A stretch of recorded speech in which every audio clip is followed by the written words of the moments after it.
Okay. Right, this is just preparing to.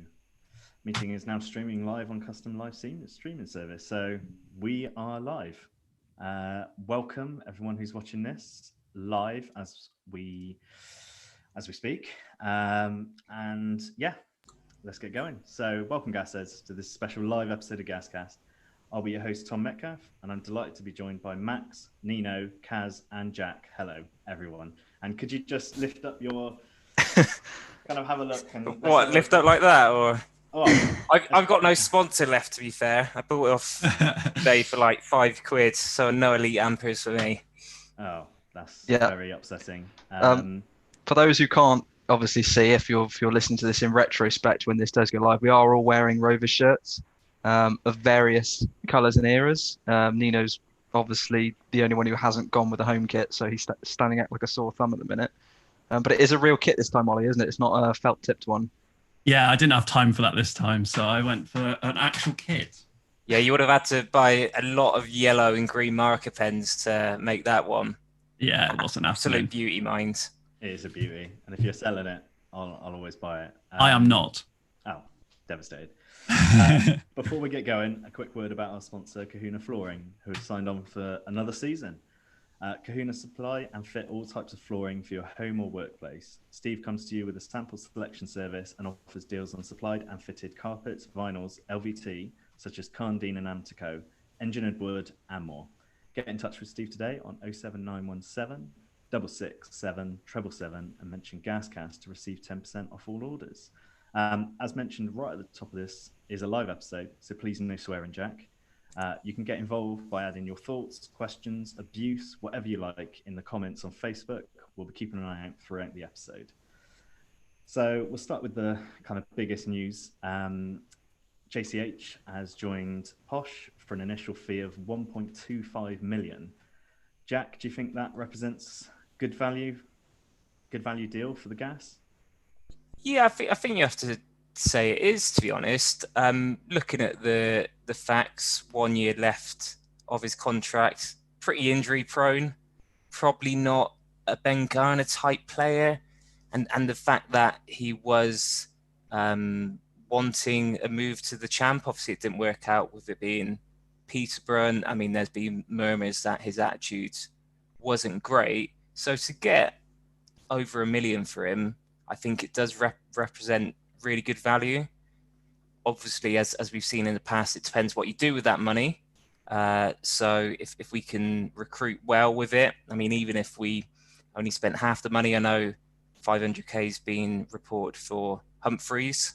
Don't know how true that is, but if we got someone in Humphreys' mould for half the money and we can pocket that for other players or whatever, then I think we're looking good, especially if JCH goes to Peterborough and he does pick up some niggles and he doesn't hit the ground running, then we'd be loving it. And I think there's been some sell-on fees in there also. So even if he does bang, then we're profit out of it as well. So I think overall we've done pretty well, and we've not really done well with some of our big players in the past. When they've gone on, we've lost them for pittances in the past, haven't we? So I think overall pretty good. Yeah, interestingly, Darren Ferguson said that Johnson needed to trim down a bit in their last pre-season game. Reporting to pre-season training a bit overweight is usually a red flag that a player doesn't really give a toss anymore. Kaz, do you think this is Garner showing his ruthless side?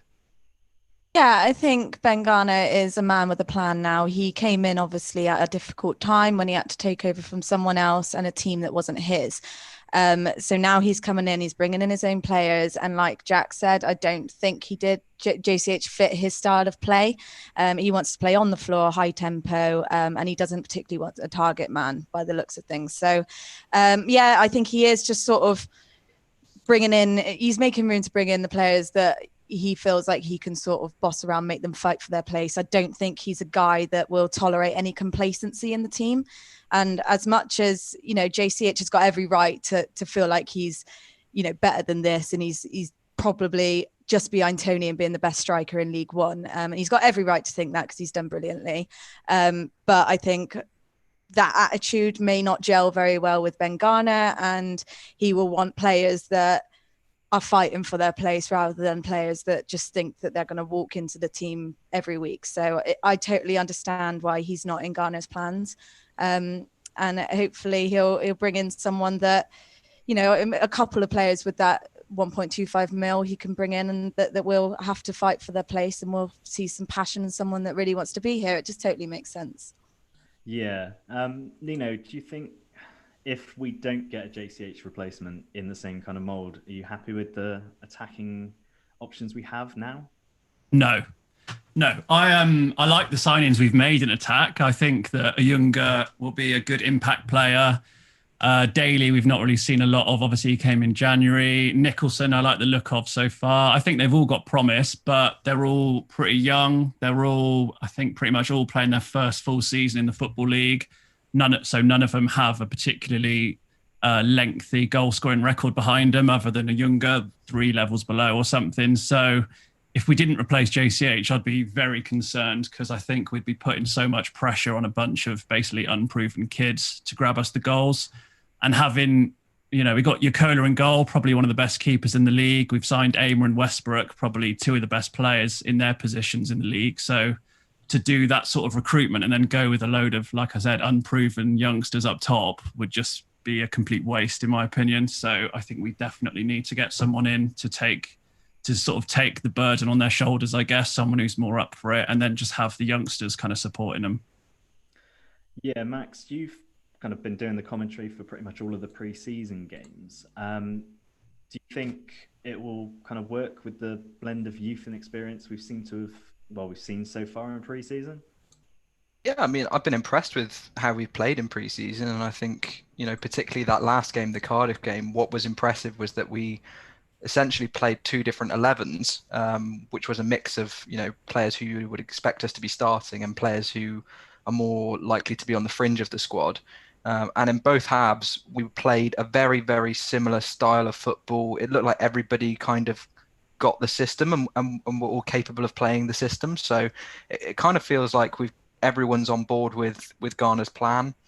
And if anyone kind of drops out through injury or through form, you've kind of got someone who can just plug in and play. And it seems to be very, very cohesive and fluid, and it works really well. But I agree with Nino. I would be concerned about, with Clark Harris going, the experience up front. I mean, you look at our options in that front 3. Ayunga's not played league football before, and then you've got the combination of Tomlinson, Hargreaves, Zane Walker and Mitchell Lawson, who together have less than 40 senior appearances between them. So you're really relying on Sam Nicholson for experience there, and even he's only 25. So I think the blend works, but particularly up front, you do need somebody with a bit of nous and a bit of experience, particularly in difficult games, to kind of rally that front 3. And I think, I think it'll work, but a lot depends on who we bring up front. And whoever we bring in up front is going to be the difference between, finishing 14th and finishing top 10. Yeah, I think the way I think of it at the moment is that if we go into the season without a replacement, and it's, say, we're drawing 1-1 and a last-minute chance falls to someone on the Rovers team, I couldn't really say, yes, I'd want it to fall to him, because I'd be confident in him scoring. There's a few who I think maybe would score, like Jada Mitchell-Lawson seems like he's a decent finisher, and Ayunga might be all right, but he missed some sitters in pre-season, so I don't know. But there's no one that I could hang my hat on and say, last-minute chance, he's scoring, and I think we need someone like that. Because I think if we don't replace him and we're struggling near the bottom come Christmas, I don't think we could complain, because it would have just been a complete oversight to not replace him. But I think we will, so it's kind of pointless me saying that, but anyway. Yeah, that's exactly what I mean at the minute. Is I wouldn't want a last-minute chance. I wouldn't put my life on Ayunga scoring it, particularly as he had 2 or 3 really good chances against Cardiff and he didn't finish them. And I just worry about how we perform in those high pressure situations, those snap chances that can win you games. And Clark Harris was obviously very, very good at putting those away. So I think, we do need someone with a bit of experience up front. This Humphreys guy from Southend who's been mentioned, I don't really know much about him, but he's 22. Whether he is going to have that cutting edge that we're looking for and that bit of experience, I'm not sure. But, I've got faith in the recruitment team to get the right man in. So fingers crossed. Yeah, it feels like at the top end of the pitch, we've gone with players who are a bit of a project and trying to kind of mould them into the finished article. Whereas at the back, we're looking at Max Amer, Jack Baldwin, players with tons of experience looking really good. We'll go to you, Jack. Who would be your back three in the opener against Ipswich on Saturday? I mean, it could be one of the few, to be perfectly honest. I mean, there's been some real standout performances in the back line. I mean, we expected there to be tough competition with the incomings that we brought in. I thought Jack Baldwin looked shaky at the start of pre-season. Like Max, I've gone to the pre-season games, and I thought he looked bereft of confidence. But seeing him against Cardiff, he was probably our standout defender. So that really puts him up there. I'm going to stick with my initial back three that I said a couple of weeks ago, and I would stick with Kilgore. I think having him on the right, I just love to see a Bristol boy there coming through the academy. I know that's not enough to put him in the team week in, week out, but I think he's done enough last season, and pre-season he's looked decent. Obviously, Amer's in the centre. He's been an absolute rock, and he's going to be that commanding leader that we desperately needed when Tony Craig left. And then it's a shootout between Harries and Baldwin, and just because of his left-footedness, Harries goes in for me. He's looked great. He's not done much wrong in pre-season. Maybe his distribution at times, but he can bring the ball out. And like I said, being left-footed, he just gives us that balance. Yeah, one of the positions that Rovers fans were kind of worried about was left wing back, with Leahy having doubts about him. I really rate him. I think he's great as a wing back, as a stay at home left back. I prefer Kelly. We signed Tutunda. We saw him on the stream against Cheltenham, I believe, away. Yeah, yep, that's the one. Kaz, we'll go to you. What did you think of him? We only saw 45 minutes, but he managed to score in that, and he looked, well, for me, amazing. Yeah, I mean, at the start, he looked like he was sort of just starting to click a little bit in the squad. Obviously, it's not easy for any trialist to come in and have that pressure of having to make a great impression. But yeah, he covered a lot of ground. I thought he looked solid, and then got in front of goal and managed to score. So I thought, like, in the end, taking into account the whole 45 minutes, if I don't look at the shaky start that he had, because I know we had that discussion of whether he's going to look good or not, and then he just totally overrode it by the end. And yeah, I was really, really pleased when he came through and we signed him, because I think he'll be a really good asset for us. Yeah, he seems to be at the right age that Garner wants. About 22, is he? I think, and yeah, definitely mouldable. I'll open this up to you, Nino, first.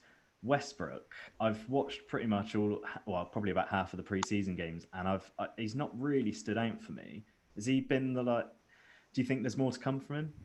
Yeah, I think there's definitely more to come from him. I agree with you. I think he's been quite quiet, maybe in the pre-season so far. I think the first couple of games after he came in, though, I didn't think the team were great in general. I didn't think that the way that Garner was trying to get us to play was particularly clicking. So I think, and he's kind of central to how we want to play. So I think that the way the whole team was playing, they all looked a little bit unsure. I think that impacted him. Against Cardiff, I thought the performance of the whole team was much better. And I thought Westbrook, in the game he played in, got on the ball a lot more.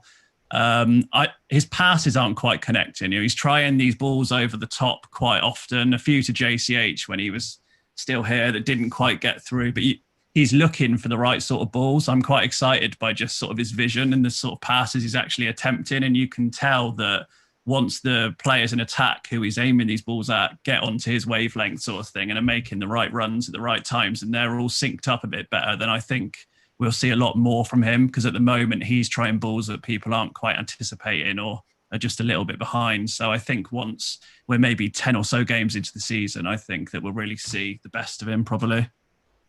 Yeah, hopefully. I just want to go around to each of you in turn, and I want each of you to give me a name of the player who's impressed you most in pre-season. I'm going to start with myself, and I'm going to go Nicholson. Jack? Jada Mitchell-Lawson. Kaz? I was going to say Leahy. I'm actually very surprised at how much of a different player he's looked this year. Were you a Leahy fan last season, Kaz? Not particularly. He didn't do a lot for me, which is probably why I am pleasantly surprised this time around. Yeah, I just think particularly the Cardiff game, I thought he looked great. Max, Cam Hargreaves for me. would you like to elaborate on that? Yeah, okay. I just think I wasn't expecting anything of him. I was kind of expecting him to be, the run-of-the-mill, brought in under Chris Hargreaves, who's obviously the development team coach. So he's kind of like a token signing who I didn't think was ever going to amount to anything.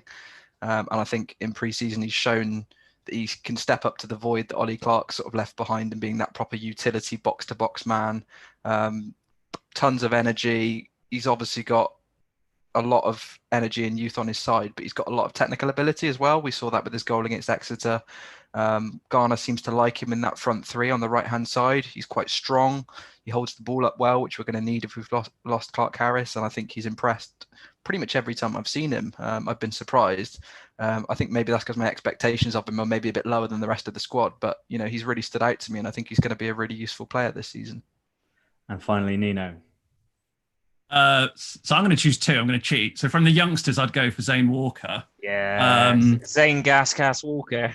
Indeed, yeah. And then from the more senior players, I think I'd go for someone like Michael Kelly, probably for what Max just said, because the expectations of him were lower. I've never been particularly blown away by him, but in pre-season playing a new role at left centre back, I just think he slotted in there and not looked out of place at all. And if he was to be selected in that back three against Ipswich on the weekend, or even against Sunderland the weekend after, I wouldn't really have any problems at all, because I feel quite confident in him doing well there, which before pre-season I wouldn't have said. So I'd probably go for him. I think it says a lot that we've all picked different players there, because there's been so many standout performers this pre-season that it just shows that we've got good quality and depth, and how impressive we've been, really. Yeah, absolutely. Just a reminder to anyone who is watching, we are live and we are keeping an eye on Facebook comments, and we've had one come in from Lawrence Binks, aka Binksy. He says, can we talk captaincy? Who do you think will be the full-time captain and why? We'll come to you first, Kaz. For me, I would go for Aimer, just purely because I think he will be starting week in, week out, and he's got a bit more experience on him. I know there were a few shouts of Kilgore taking it, but for me, I don't think he's ready. His debut 90 minutes was Plymouth away, which was why are you guys smiling like that? You turned into a Dalek for about 5 seconds there. Yeah, I would have loved it if you said exterminate then, Kaz. Oh right. Oh god, I don't know what's going on. We weren't just laughing at your opinions. You probably felt really self-conscious then. I did, You had this weird Terminator voice going on right at the start, and then even down, and then it just cut off. Yeah, go for it. You said Max Aimer, I believe. I did say, Aimer, I think he's had a bit more experience. People were saying maybe Kilgore, but for me, Kilgore's not quite ready. It wasn't long ago, Plymouth away, a couple of seasons ago, where he had his full 90 minutes for the first time. I just don't want to put that added pressure on Kilgore, and I think Aimer is going to start in week in, week out, and I think he's a solid choice, so I'm going to go with Aimer. Yeah, any advances on that? Because Aimer takes my vote. Be Yakola for me. I think I would be struggling to give it to someone who's just come to the club, simply because that's a big move to make when someone's new to a dressing room and they maybe don't know the rest of the squad as well as someone who's been there for a couple of years. I just think Anstey's worn it a couple of times in pre-season, and I just think he's a good solid choice because you can't really go wrong with him. You set him and forget him. He's in goal, he can command his back line. And really, the captaincy armband is kind of ceremonial anyway, because we're going to have leaders all throughout the squad. Upson, we've got Rodman, Mark Little, Aimer. Alfie's very young, but he's a good leader for his age. So it's really kind of just token and ceremonial. And I think for that reason, I wouldn't give it to someone who's just come here. I'd give it to someone like Anstey, who can kind of lead by example at the back. And, he's 33 years old. He's been there, done it, seen everything. So, yeah, he'd be my choice. Yeah, fair enough. So the season starts for Rovers away to Ipswich in the Carabao Cup on Saturday. Hopefully the post-match presser goes without incident this time around. We've built this episode as a pre-season prediction, so I think we should probably get stuck into that. Nino, I'm going to start with you because you've gone for the lowest prediction at 14th, and that was with JCH. Can you talk us through your thinking? Yeah, so I like a lot of our signings, but a lot of them are young and unproven. Like I said earlier, it's Ben Garner's first full season as a Football League manager, or as a manager at all. Our assistant manager, it's his first full season as an assistant manager in the professional game. For a lot of our players, it's their first full seasons. I just think that there's a lot of unknowns. And obviously, although I'm a big Team BG fan, his record last season was shit. So he's got a lot of improving to do if we're going to get above 14th. And there's a lot of new players bedding in, a new system, a new style of play. There's just so many variables and the league's looking strong, on paper. I was saying on Twitter before the fixtures came out that the night before they came out, I was kind of thinking, we could maybe push the playoffs. And then I saw the fixtures and how strong the league is. And I was like, oh shit, we may be struggling to stay up here. So it was kind of a bit of a reality check about, how tough it's going to be this season. So I just think there's too many unknowns for me to feel overly confident in predicting top half or anything at the moment. Yeah, completely understand all that. It makes perfect sense. Jack, you've gone the other way and you've predicted 9th. Can you talk us through that?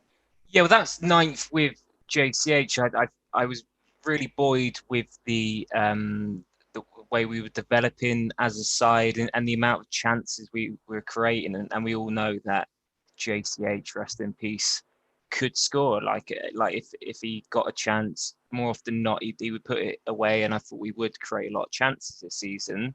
Without having a bagsman at top, I do worry. Because I think we will play good football and we will turn up and have some good results. However, I'm still concerned about our ability to grind out a result if the silky pass and move football isn't quite working. What is our plan B? What's plan B with Ghana? Have we got a squad? Have we got a team that can just roll up their sleeves and get over the line? I'm yet to be convinced about that, and I think the way Ben Garner is and what he showed or what he didn't quite show last season, I don't think we're able to do that. So I would probably revise my prediction down by 5 points, 5 places. Sorry, so probably about 14th. I think would be better than most down the bottom. But as Nino says, there's some massive teams in this league and with some better strikers that will keep them at the top and we'd probably do all right. I think we'd be pleasing on the eye, but just don't have that punch, I don't reckon. Yeah, extra points for using the word bagsman for a striker. I love bagsman. It's it's a new one that's going around, isn't it, bagsman? But a big fan. I've got a lot of time for it. Kaz, you've gone for 10th and possibly trouble in the playoffs. What's your thinking? Yeah, so like we said, we made these predictions with JCH still around, but providing we get a new striker to replace him, I'm going to stick by it. I think, a lot of people are worried about Ben Garner as a manager. Fair enough. He's not had that much experience, and the way he took over last season and how he did and the results don't really prove him as a good manager, but there's more to it than just Ben Garner coming in. He's got a whole new team behind him. So he's got a new assistant manager, Jack Majeur from Chelsea. He's got a team of 2 analysts. I always get that wrong. Analysts from Swansea that were highly regarded. So it's not just Ben Garner on his own. He does have a good team behind him, a good solid team that are going to help him, bring in these players and look at the opposition. And I'm not sure what's going on with the training ground, but I do know that Wales has put a lot of money into sort of developing that as well and bringing in some new equipment. So with all of that taken into account, I really do think we're going to see a more entertaining style of football than we did under Graham Coughlin, and Max put up some helpful stats from pre-season the other day, and there are players that are scoring from all over the field, and we didn't just rely on JCH in pre-season. So based on that, I'm going to stick with 10th, and I hope that I'm right. Yeah, I mean, I'd take 10th. I think we're all quite pessimistic here, so I think we'd all be chuffed with it. Max, you've gone for 12th, but you're very excited about the youth players coming into the squad this season. I actually went for 11th, I believe. I've looked at we all did a document for the blog post, and Yeah. then JCH got sold, and we all just revised it down massively. Yeah, sure. Yeah, well, I've gone for 11th, and I'm actually quite positive. I think I've been impressed by what we've seen in pre-season, and I've been really impressed with the business we've done in the summer. I think Garner's recruited exactly the players he wants, and I actually think that we're going to play some really entertaining football and score some goals, whilst also staying pretty resolute at the back. We've got a very solid back three, a fantastic goalkeeper. It's now looking like our midfield has got creativity in it, not just with that central midfield partnership, but with the wide men in the front three. I think we're going to create a lot of chances and play some good football. So I'm confident of our chances this season. I think we'll improve on last season, but I'm not going to get caught up in any talk of playoffs. I don't think we're going to be anywhere close to playoffs, to be honest. I think we'll kind of hover about halfway, and then we'll probably have a strongish finish and finish just in the top half, simply because I think, for us, this is a season of development and change. It's a new manager, a new system, a lot of new players, and obviously with COVID and everything that's gone on in the world, I think a lot can be said for stability, and I think we should see a top half finish, even if that is 11th or 12th, as a big success and a successful campaign. Yeah, I agree. So in the blog post that Max is writing, we all kind of put our predictions in, and then JCH got sold, and we all just revised them down hugely. Initially, I'd gone for 8th. I was really optimistic, but since JCH has gone, I've still quite optimistic compared to everyone else. I've dropped down to 11th, and that I'm kind of keeping in that range because I think, like others have touched on, if we get a decent replacement in, I feel like we can maybe have an outside run at the playoffs. Without that striker, we're really going to struggle for goals. We might play nice football. We might be able to do the nice build-up play. But I think Oyunga is making such a step up, and Daly is completely unproven. So it just feels like we are just a little bit light up front. So come the end of the season, when we do our end of season review, we'll see how close we've all got. And we'll get some kind of wooden spoon for the person who's the furthest out from all of us. Some more questions are coming in from Facebook. So we've got Harry Jenkins has asked, who is the surprise player of the year so far? I'll go for you, Nino. As in from the start of last season? I think it means who's going to be the surprise player this year, do you think? Oh, right. Okay. So I think the surprise player will be Cam Hargreaves. I agree with Max, what you were saying earlier about pre-season. Last when he came into the team last year, he had loads of energy, ran around, pressed the hell out of the opposition, but didn't really look like he had anything about him in terms of technical ability, etc. But in pre-season, he looks like a totally different player. He gets on the ball, he's got quick feet, he can go past a man. He scored a great goal against Exeter, was it? I think Exeter, yeah. Exeter. And Garner saying he's the best player in training at shooting and scoring from the edge of the box and stuff. So he's obviously a far better player than I gave him credit for initially. And I think he can either play as one of the two in the middle or as one of the two sort of just behind the main striker. So he's quite versatile. He can slot in. So I think he'll get a lot of game time. And yeah, I've got big hopes for him this season. We'll go for you next, Jack. Who do you think? I'm going to sound like such a company man here, but Zane Walker, I think. I mean, I could have easily said Cam Hargreaves. I haven't really got anything to add from what Max and Nino said about him. But I think with Zane, the type of player he is, he will be a fantastic impact sub. Last 20 minutes, he's got incredible flair and pace, and I was really surprised by his power. I mean, he held the ball up fantastically well. So I think him against tired legs would be amazing. And obviously he's got the backing of GasCast, though he does need to buy some new shin pads because they kept falling off against Cardiff. But yeah, no, I think he's a cracking little player, and he could surprise a few people when he comes on. And I didn't expect him to feature this season, but seeing him pre-season and how much ability he has got, I think he could come on and maybe call some headlines. How about you, Kaz? It's tough going third because I would have gone with both of those. Hargreaves, I think, has been incredible in pre-season. After the Cheltenham game, I couldn't stop raving about him. He covered so much ground, and he's definitely going to be a big surprise. And I wouldn't be surprised to see him in the starting 11 quite often if he keeps that up. Same as Zane Walker, I think he's brilliant. But if I'm going to have to pick one that's a bit different, I would say Harry's. I don't think we saw much of him before. I don't think people are really expecting a lot of him based on that. And I think he's been solid in pre-season and hopefully on par with Aimer and his defensive abilities. So I'm going to go with Harry's. I'm going to chuck one in who has been injured. I'm going to chuck Josh Hare in. Now, I know we've seen what he can do, but I think with a full preseason and, a bit of Ghana magic, I think he's going to be unbelievable this season. His whips are just ridiculous. I'm a little bit concerned about his balls, though, Mets, or his whip, as you put it, because his whip or his balls phenomenal for a JCH type. But for our front three, if we are playing that kind of false nine with JML and a couple of other little ones, I struggle seeing anyone getting on the end of them. That's the only trouble with Josh Hare, a fantastic player, but yeah, just in terms of how we're setting up at the front.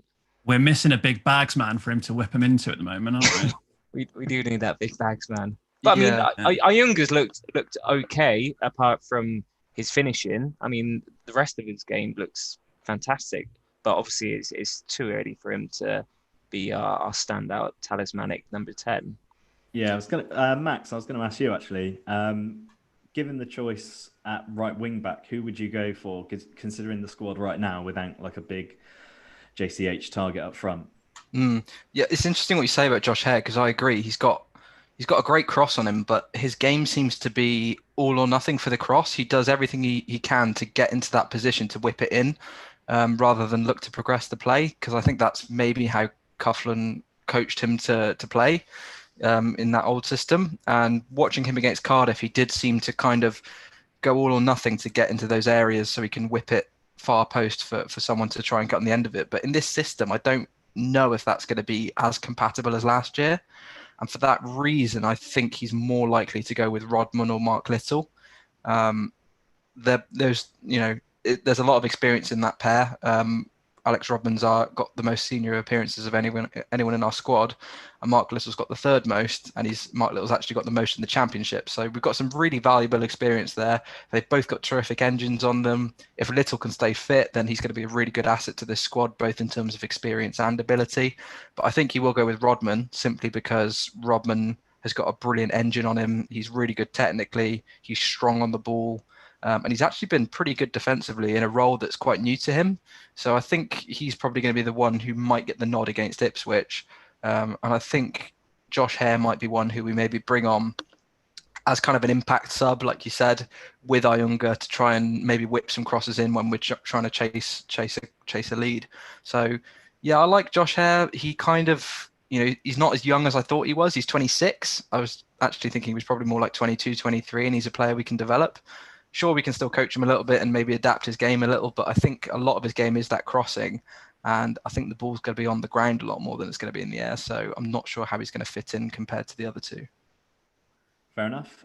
Graham Heel has asked, who do we fancy to be the teams to catch this season? Goes for you, Jack, first. Who do you reckon? I mean, there's so many, isn't there? So many like big teams. I mean, looking at Peterborough, they've got to be up there. And then, I mean, the teams that have come down from the champ, I know a few of them got some financial difficulties, so they might not be in the running. May well go out of business. Yeah, they're in a terrible state. I mean, there's quite a few, to be honest. Could name a lot. So I don't think we will be doing much catching. I'm afraid, Graham. I know I was pessimistic with my prediction, but yeah, no, I think the vast majority are going to be just too good, too strong. I'm not pessimistic about how we're shaping up. I think as long as it's promising enough and we've got a young team, So in answer to your question, Graham, quite a few. Nino, could you put any team names down or just everyone else? I think I quite like the look of Oxford, to be honest, as much as I'd hate to see them go up with obviously certain striker up front. I think they've kept the majority of the team that they had from last year. I think if the season had come to a conclusion and played out, they would have gone up automatically. And they've kept the majority of that squad and added quite well over the summer. So, and they've got a lot of stability. I think that's the thing. I look at the teams who have got stability. You know, there's a lot of clubs like ourselves who have made 5, 6, 7 signings, and you kind of look at those and think, you know, are they going to hit the ground running? Maybe not. Whereas someone like Oxford, I think, you know, 9, 10 of their starting 11 start the season is probably going to be the same. They had a lot of quality last year. I can't see that being any different. So I think I'd be surprised if they didn't go up this year. Fair enough. Kaz, you got anyone caught your eye? Well, Sunderland are always up there, aren't they? They can't stay down in League One much longer. So I feel like Sunderland will be up there. Peterborough, Ipswich. Like I said, with us being 10th is because I genuinely believe we are probably going to be the 10th best team in this league. Unfortunately, there are going to be a lot of teams that are better than us, and we have got a difficult start as well, which might get us off to a bad start and ruin a bit of momentum that we would have wanted. We would have wanted to kick off the season and make teams scared of us and look like we are going to be the underdogs or whatever. But unfortunately, with that tough start, I do think that it will probably kill any chances that we get of promotion, which is okay. If we can't be there, then I'd rather wait a year anyway. So it's fine. Yeah, Sunderland away being the first game of the season, a bit of a kick in the nads. Newcastle's always a lovely night out. Max, Ryan Mignano has asked, the number 7 shirt is still vacant. Who should fill Circum's boots? And I'm going to add to that, our very own Roger Nino has added, Bodin is available. Yes, Rog. I can't see us signing Bodin, even if we could have. I think we can probably afford him with Clark Harris going, and if he was available, I think we'd have to consider him as an option. But thing is with Bodin is he's had a lot of injuries, and I just can't see us going in on a 29, 30-year-old player who struggled to get even 10 games a season under his belt for the last 2 years. As good as Bodin was for us, would I go back to that now? Would I give him a lucrative, high wage contract given his injury problems? I probably wouldn't. I'd probably, I would like to invest in the talent we've got, give game time to Walker and Tomlinson. Nicholson's a fantastic pickup for us. So, we've got talent within our squad already. And I don't really think Bodin's a typical number 7, as he's more of a wide man and more of a number 11. So in terms of replacing Circum, I'm not sure. I mean, we've got creativity with Westbrook. Josh Grant's kind of, your ball winner who can also play good possession football. Do we need another centre mid? I think maybe we do. Does the Clark Harris funds kind of free up our options? We had a couple of trialists in, notably Adam May and a couple of other centre mids. Maybe the fee that we got from Clark Harris kind of opens up our options a bit more. And maybe we can go out and get someone who's a little bit higher quality to push Westbrook. I don't know, but it's difficult to call. I think we probably might sign another centre mid and a striker, and that'll probably be us. What quality that centre mid will be, I have no idea, because I think we have got good depth there with Hargreaves and Upson as well. And Mayhew's been fantastic in pre-season. He's another one who's surprised me. So hard to say. I'm not really sure we need an out-and-out number 7, given that we're probably going to be playing a 2-man midfield. And I'd probably assume that Westbrook's going to probably play as many minutes as he possibly can. Yeah, fair enough. Charlie Hayne has asked a question about Humphreys, as we've been typing. I don't know anything about him. I'm going to be completely honest. Does anyone else? I watched the 5-minute YouTube compilation, and obviously those compilations, it's only their good bits, but I think he's going to be better than Cristiano Ronaldo, to be honest. He looked unbelievable. But no, I was very impressed. Because I looked at his stats, and like he scored a few for Southend. I think it worked out about 1 in 3, which is a really good record for a really struggling Southend side. And saw that I think he's like 6 foot. So I thought all his goals would have just been kind of like bundling it into the back of the net type goals, but they were really technical finishes. And he looked mobile. He could hold it up. Quite a few good dribbles as well. So and he's 22 as well. So feeding into the model that we're trying to adopt young players on the up, with potential resale value, I think he could fit the bill, to be perfectly honest. Don't really know what else is out there. But yeah, like I said, I think he looks good. Probably a similar mold to Iunga. The only difference is that he's actually scored league goals, so could well be worth a punt. It's just whether Ghana does want another number 10 style player like that, because I think with the front three, there's a lot of fluidity and everyone changing positions. So, and he's come out and said he's not necessarily after a number 10. So I don't know whether that's him being savvy in the media with some of the contacts he's going for. But yeah, no, I think he looked good. So I wouldn't be upset if he came in. I was I quite think upset. Oh, go on. I was just going to say, I think someone like Humphreys fits Ghana ball so much more than JCH. You know, JCH was quite, he was always going to play through the middle. He was quite sort of, I don't know about static, but he was never going to be sort of interchanging with either of the wider two and doing a shift out wide for a little bit. He wasn't really going to drop deep, get on the ball and play it off. Whereas Humphreys is a lot more like that. He's a lot more mobile. He likes to drift wide and come inside with the ball. He makes runs out wide from the middle. You know, he fits what we want to do and how we want to play so much more. So if that link is true, then it completely makes sense to me, because I think he'd fit in perfectly. And although he's not had loads of experience in the Football League, at least he's had some. Like, it would be something, and he's a great age, loads of potential to train him up and sell him on. So yeah, I hope we go for him, to be honest, because when I can't see us dropping a big fee on a proven 20 goal a season man. We're just not going to do it. So I think the best we're going to get is someone like him, who's had a bit of experience, done well at a club. He's had a few injury problems recently, which I'd be a little bit concerned about. I'm not sure what they were, but he's missed a few games over the last couple of years. So I'd hope that those were, you know, not something too concerning if we did go for him. But yeah, I'd be quite excited if he came in, to be fair. I was a little bit gutted that Healy went over to, was it Marseille, I believe? Toulouse. Toulouse, because I made that cracking joke on our Twitter. Oh, of course you did, yeah. From MK, because he absolutely dominated us when we got battered there last season. I thought he would have been exactly what we needed. Kaz, going into the season now, like the squad's kind of near enough there.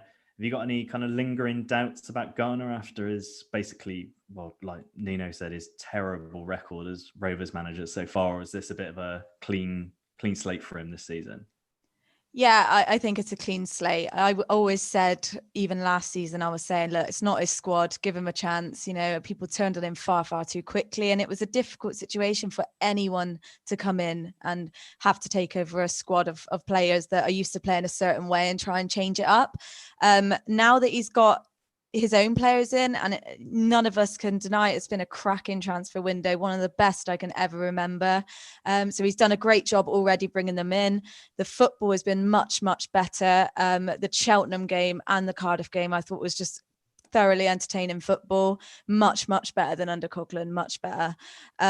So I'm not worried personally.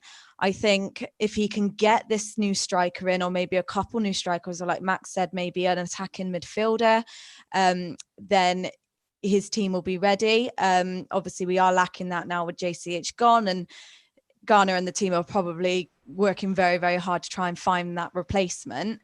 The most important players for me are the players that are going to be playing behind this new striker, because we've got the likes of JML and Nicholson, and then we've got Westbrook as well. I think with them as a team behind whoever comes in, they will be the most important, because they will be able to, they're quite versatile and they'll be able to play to whoever comes in.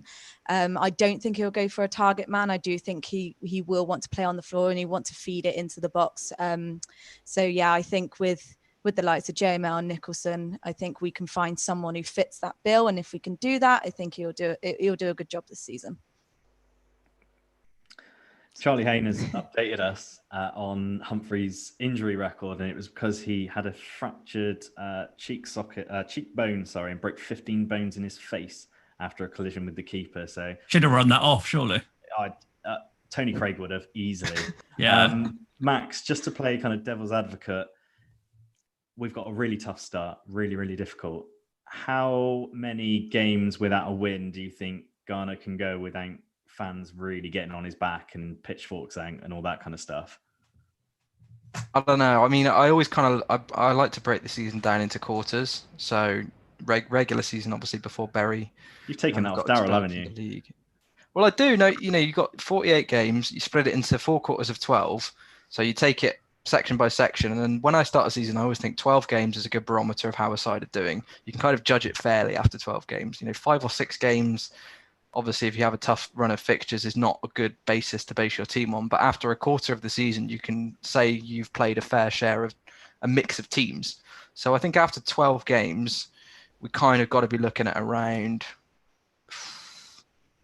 12 to 15 points to be mid-table. Anything more than that is going to playoffs and obviously automatic territory. So if we don't have 10 points by 12 games, we should be seriously worried, I think, even with our fixtures. So I would kind of be hoping to see about between 12 and 15 points from the first 12 games. So 3 or 4 wins from 12, win 1 in 3 games. I think that's kind of where we expect to be. Anything less than that, if we're struggling to get a win and it's been 7-8 games without a win at the start of the season, that kind of generates bad momentum anyway. So by the time we get to that 12-game marker, you're kind of going to know at that stage if this is working or not. And I think that's going to be the telling point as well. If we do go on a bad run, is Ghana going to be the man to kind of galvanize the squad and get them fighting? Because that's the sign of a top manager. It's all very well being able to do things on paper theoretically and in pre-season, but when players are down and they're feeling sorry for themselves and you've had a bad run, can he turn things around? That's going to be what's going to turn him from a coach into a manager, and that's what I'm going to be looking out for after 12 games. I think the thing with Ghana this season is that there just can't be any excuses anymore, because it felt a little bit at points in his reign last season like he went a bit buckleish, and there was just there was always a reason why we weren't playing the football he wanted, why we were struggling, why we weren't picking up points. And I felt like I spent months defending him on the forum, defending him on Twitter against people who wanted him out after a while and stuff. And because there kind of were valid reasons last season as to why some of this didn't happen. But then after a while, you kind of just felt like you were defending the indefensible kind of thing. So it was just going on and on and on and on and on. But this season, he's had a whole summer to shape the squad. He's going to be working on a brand new training ground, which is the same pitch as the men, blah, blah, blah. And just everything now is lined up. He's got his own assistant manager in, which I'm sure he would have wanted from the start. Everything now is perfectly set up for him to really kick on now and turn around his record and have a decent season with us. So I think, if midway through the season we're really struggling, there's no defence for him anymore, because all of the reasons last season why we were doing pretty shit are gone. So it's a big season for him. I completely agree. Yeah, I think that sums it up perfectly. And that actually brings us right to the end of the episode. So thank you very much, GasCast, for listening and getting involved. It's been an absolute pleasure talking on all things Rovers, and hopefully we get a result on Saturday. If you've enjoyed this one and you want to hear more, you can subscribe. We're on iTunes, Spotify, we're on Twitter and Facebook and everything, obviously. But the big thing you can do for us, if you really love us, is leave us a review on iTunes. It makes us a massive difference. I love the heart there, Nino. That's beautiful. It makes a huge difference for people to be able to find us. So that just leaves me to say, up the gas. Up the gas.